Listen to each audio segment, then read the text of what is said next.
Now we're going to work on our no count cross stitch kit. The first thing you need to decide is whether you're going to do this left facing or right facing. It doesn't matter which way you do it, you just need to pick one. I'm going to do this right facing. Then I'm going to grab my wool and I'm going to unbundle it. You can separate it into its colours that you have in the pattern.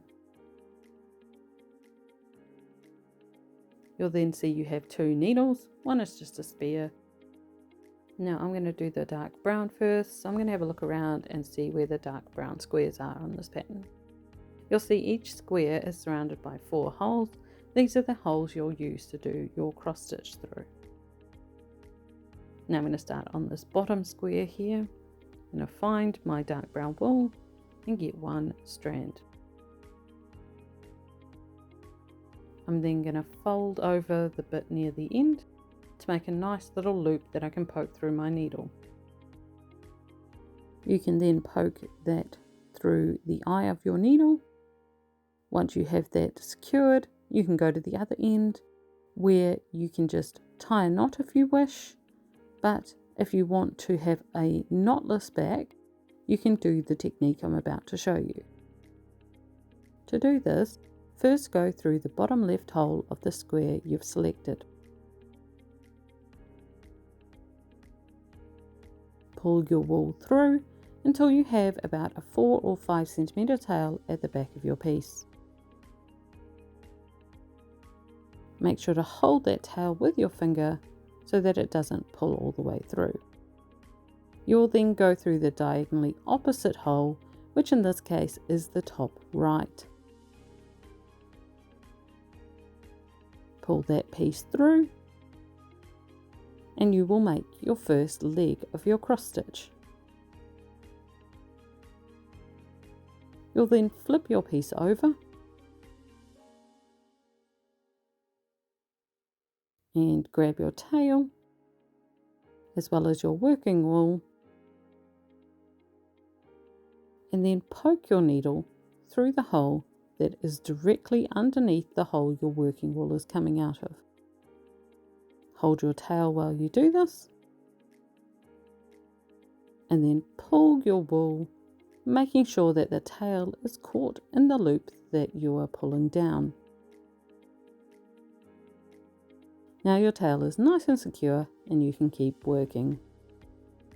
Now you're going to go from this bottom right hole to the top left hole to complete your cross stitch. You now have your first completed cross stitch. You can now work on the squares of the same colour around that one in the same way, going from bottom left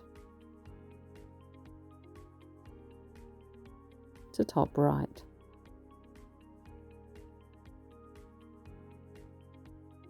And then from bottom right to top left. The only thing I recommend that you make sure you always do is to keep the top leg going in the same direction. So for example, always slanting to the left as pictured here. That way your stitches will always look consistent. I'm going to go off and finish this piece of wool and then I'll come back and show you how you'll end your thread. Now that we've got to the end of this piece of wool, I'll show you how to finish it. So we're going to pull this last stitch through to the back, then we'll turn our piece over, and then what we want to do is grab our needle and run it under a few stitches at the back to secure the piece of wool. Pull that through, and then we can take the needle off the end of the wool. Now, if you're little, you might need an adult for this. You'll grab your scissors and cut your thread close to your project.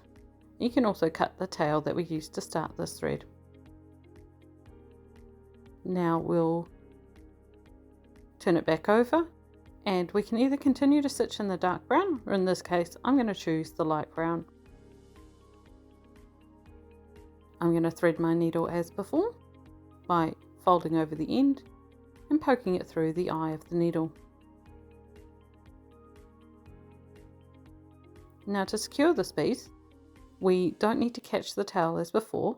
We can just use the same technique we just used to end our thread to start this one. Run it under a few stitches at the back, close to where you're going to start this thread, and pull it through until you've got just a small tail at the end. Now flip your piece back over and you can continue stitching as before.